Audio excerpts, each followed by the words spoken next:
wild being here and kind of thinking about being here now and where I was 11 years ago,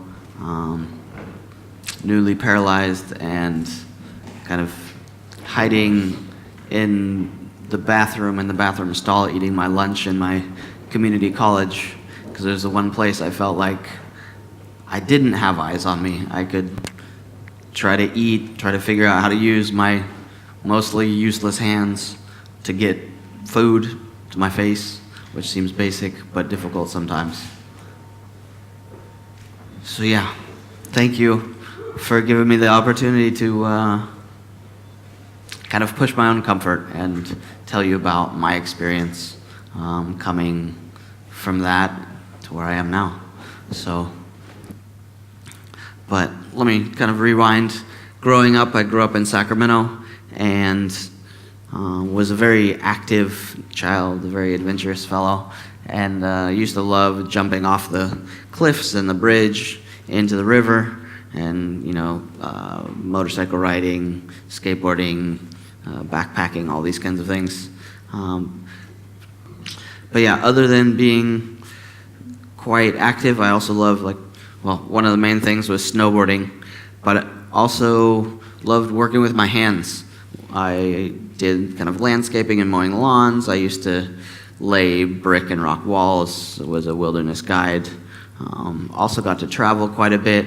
I volunteered in Honduras for a summer and got to hitchhike around Mexico and Guatemala and Belize previously. But that kind of carefree lifestyle and not really focusing on anything particular changed drastically when I came back from Mexico and came back to visit my grandfather, who was before he passed away.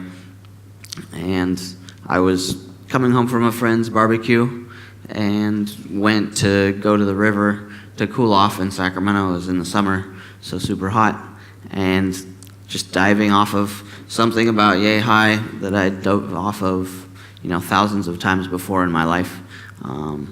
But the last time I dove in, I didn't come back up, and it was at night by myself.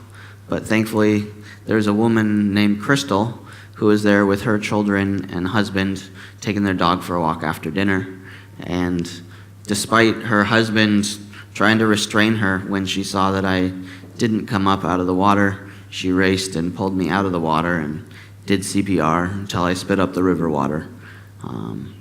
And if it wasn't for her, I wouldn't be here today.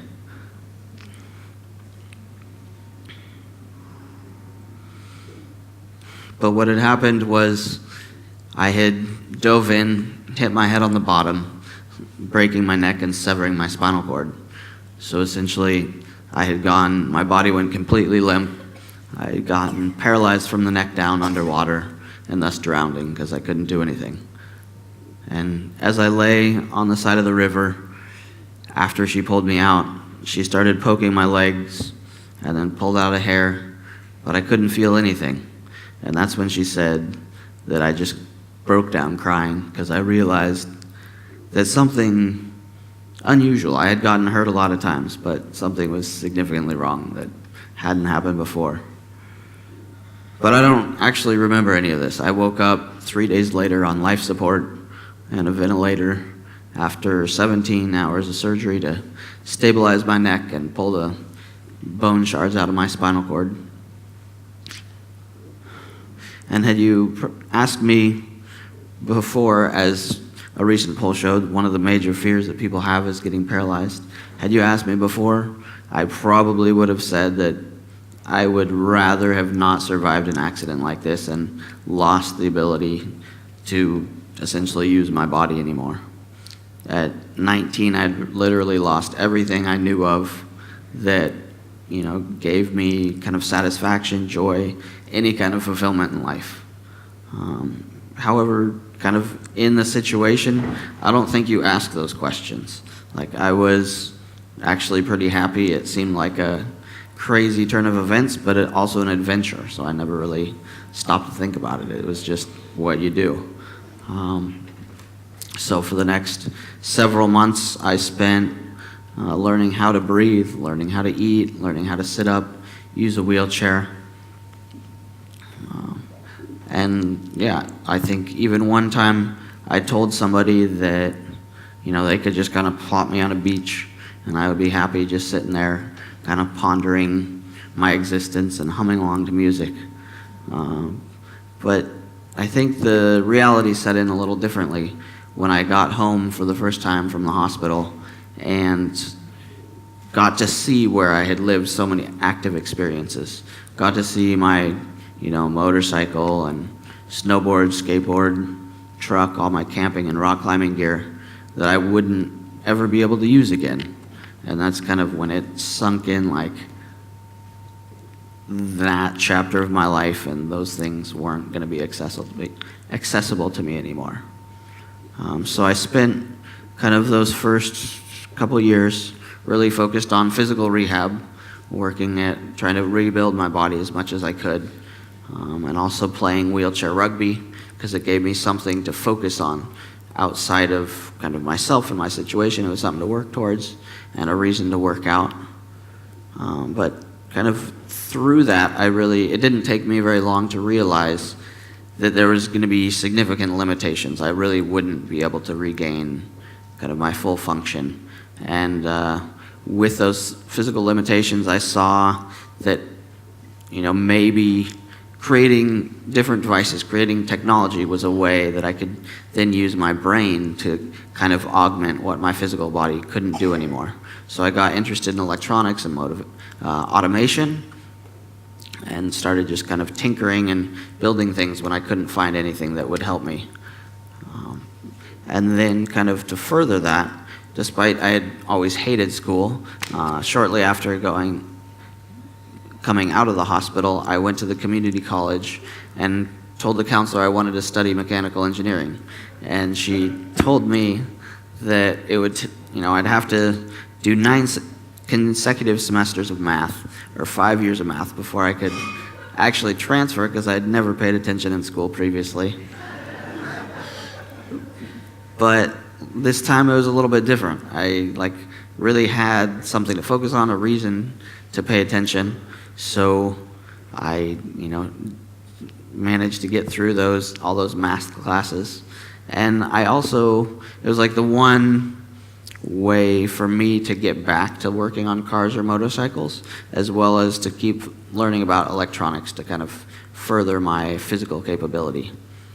It was also kind of a way to focus outside of myself and work towards something and feel like I was going to create a better life for myself, because being on Social Security, being dependent on other people for literally everything, every day, being able to get dressed, being able to eat, you feel like a burden. And the more you can take that burden off of other people and the more that you can do for yourself is amazingly empowering. Even the tiny little things can make you feel totally different. But there was also times that were really challenging. There were many times that were really challenging, but one of them, I remember sitting at the desk and just crying, beating my head on the desk, and I couldn't move my wheelchair. My wheelchair had shut off. I just didn't have the physical strength to move it. I had to go pee, and there was just nothing I could do about it. And then I just kind of started laughing at how ridiculous and how crazy my life situation was. And I think that moment was a changing point for me, because then that way of the ability to separate my own experience from my situation and then be able to change my internal experience from my external situation.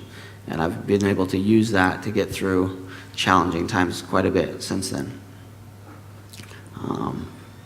But yeah. And now kind of through my studies to further this, I have really focused on building assistive technology for folks with disabilities, myself included. So it's, but I think if I have a challenge, I can find other people who have similar challenges, as well as now I'm started working with many other folks with disabilities and kind of understanding what different devices we can create to help them. Technology has come so far, and yet there's like even simple things could make such an impact on folks with disabilities' lives that just haven't been applied. It's just not a profitable area, and so people just aren't doing it. And I see now, as a member of kind of the maker open source DIY movement and getting other people involved, that's an incredible community to kind of pair with the disability community to work towards building these kinds of solutions.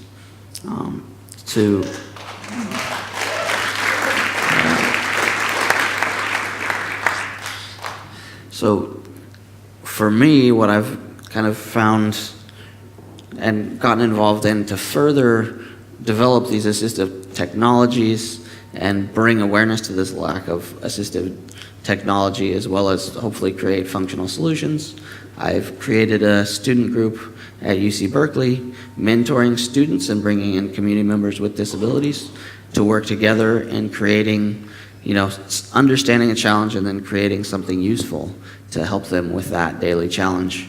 Also facilitated Tom Berkeley, which is a hackathon for 3 days, again, bringing community members and folks with disabilities together with students to build these kinds of things.